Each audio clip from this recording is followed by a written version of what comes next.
Hello, how are you guys doing? I hope you guys are having a great evening.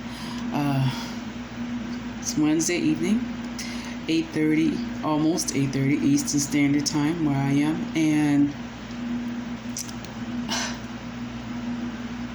do you see this? This is the joy of the Most High, y'all. You hear me?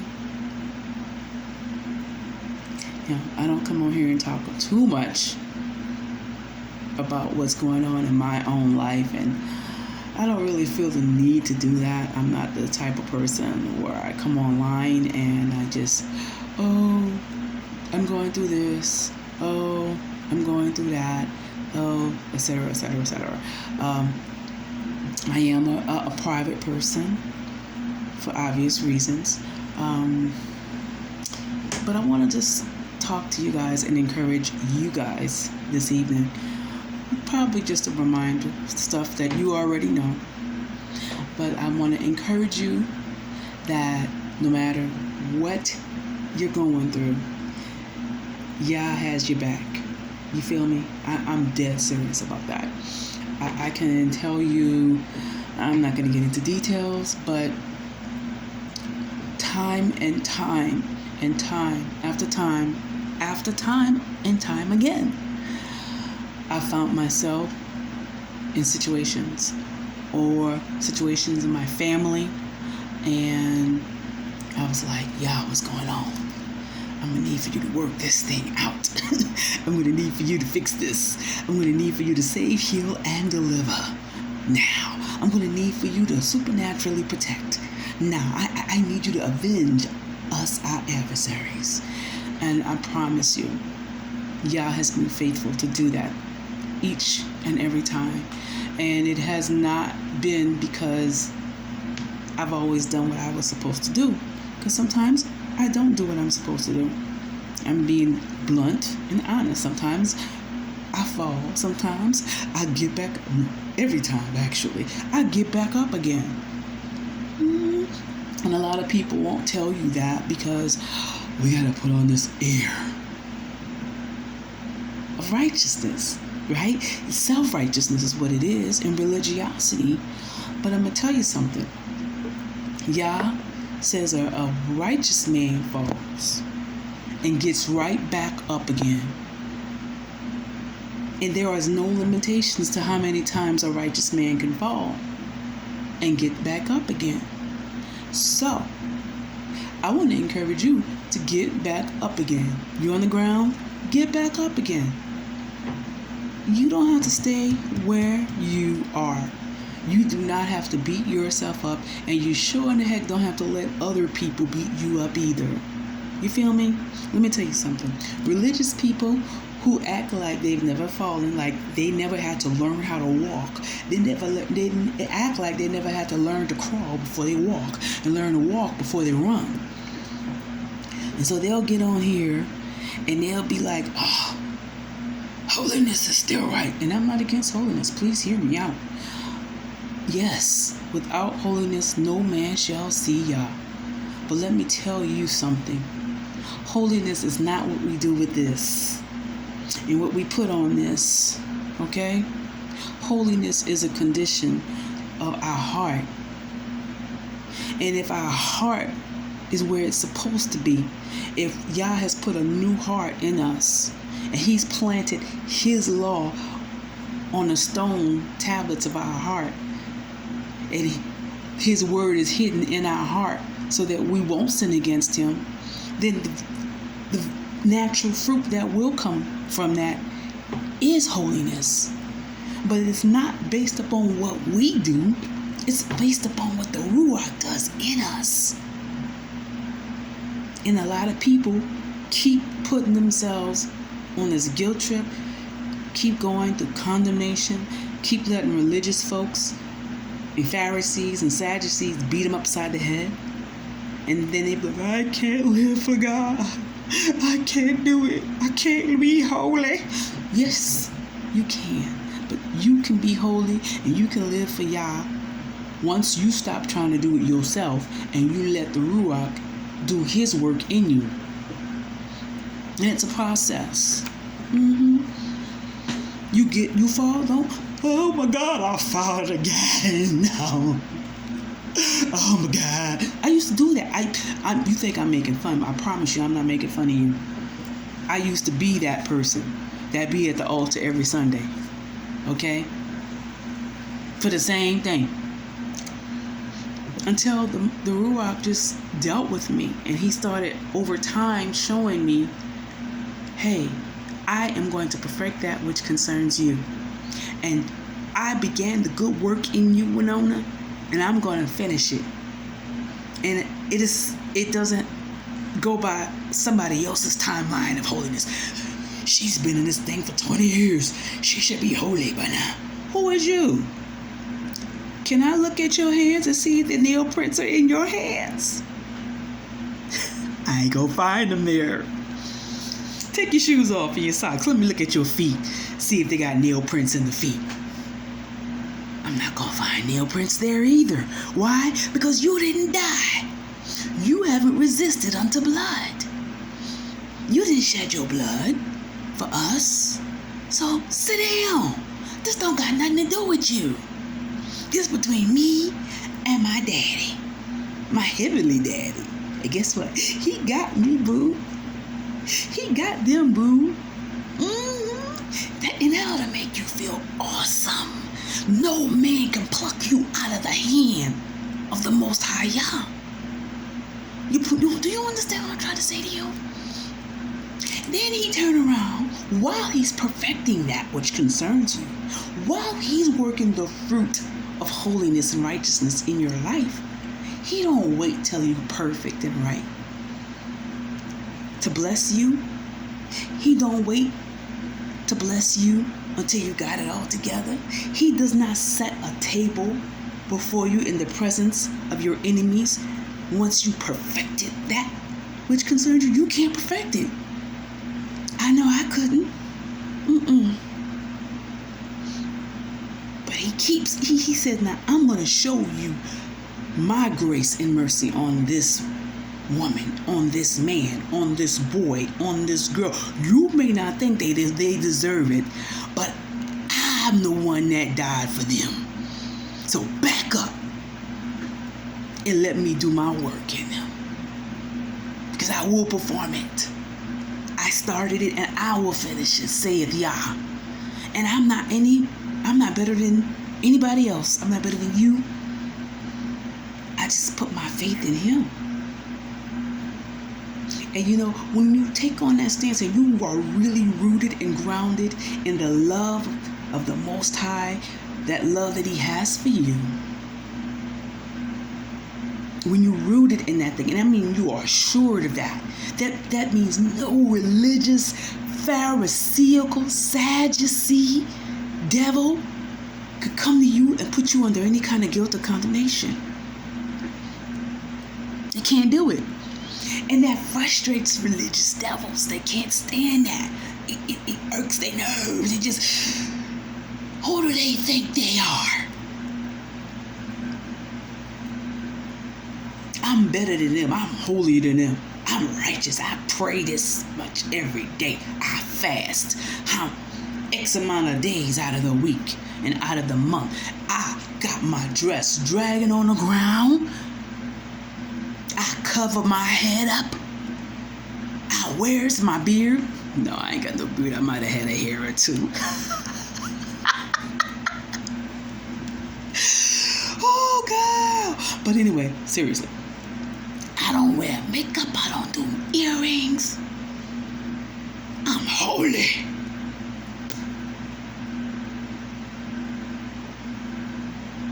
And yeah, I don't even know you.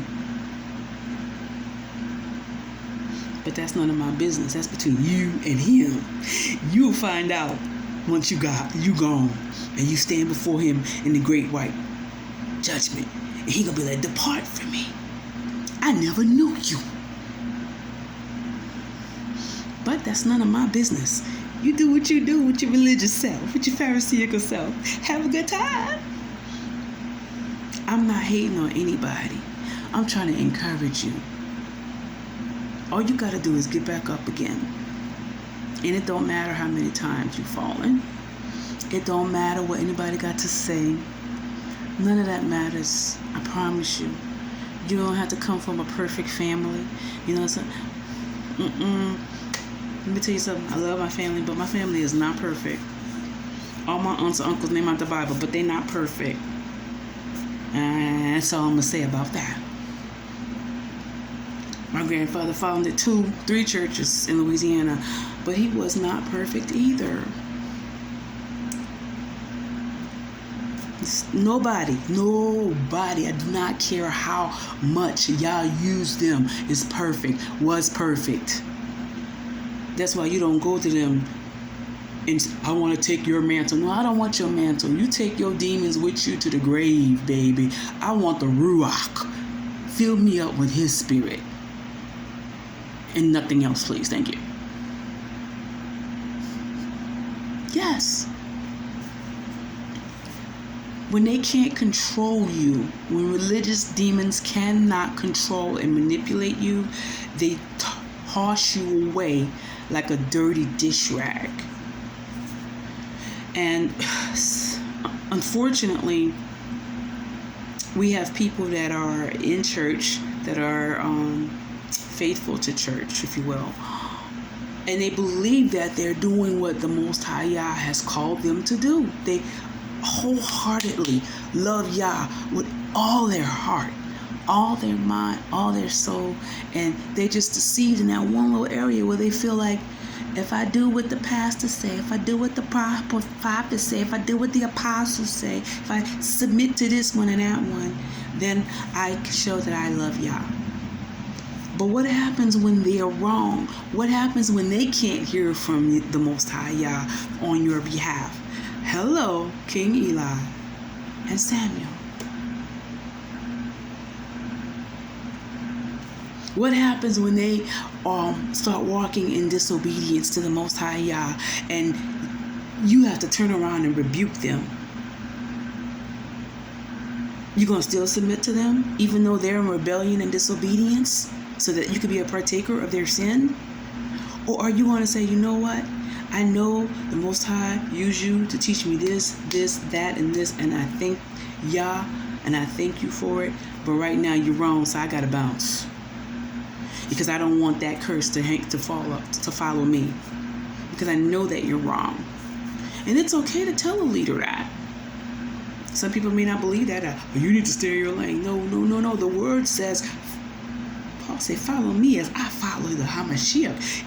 If your leader ain't following the Hamashiach, or they're in rebellion and disobedience about something, and the Most High tell you about it, he gonna tell you before he tell your leader.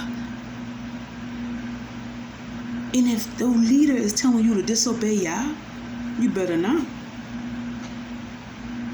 And they got some of them that will. Why? Because they've been out of touch. In some area of their lives, we may not even be aware of it, they have been disobedient to the Most High. So the more that you're disobedient to Him, the further away you are. He will withdraw Himself from you until you come to yourself and say, hey, I was wrong. Sometimes people don't know, but sometimes people do know.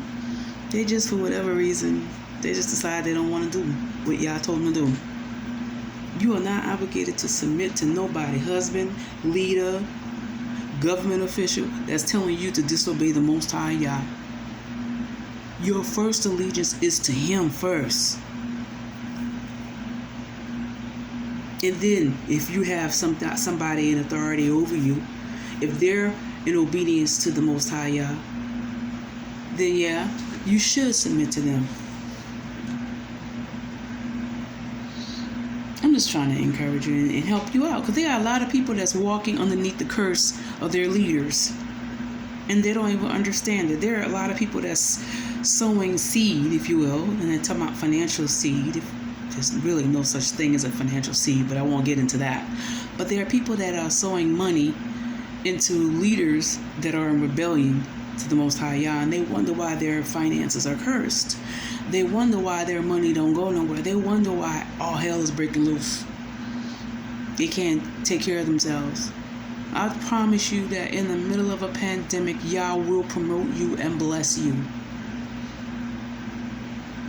Yes, He will. I'm a living witness. He did it for me. In the midst of a pandemic, you hear me? And guess what?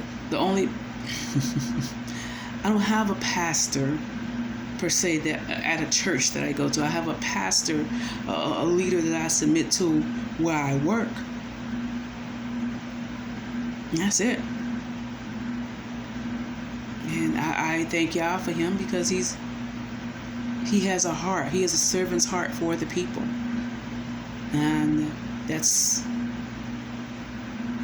exists, but it's very rare in this day and time. So I'm blessed. But Yah can bless you.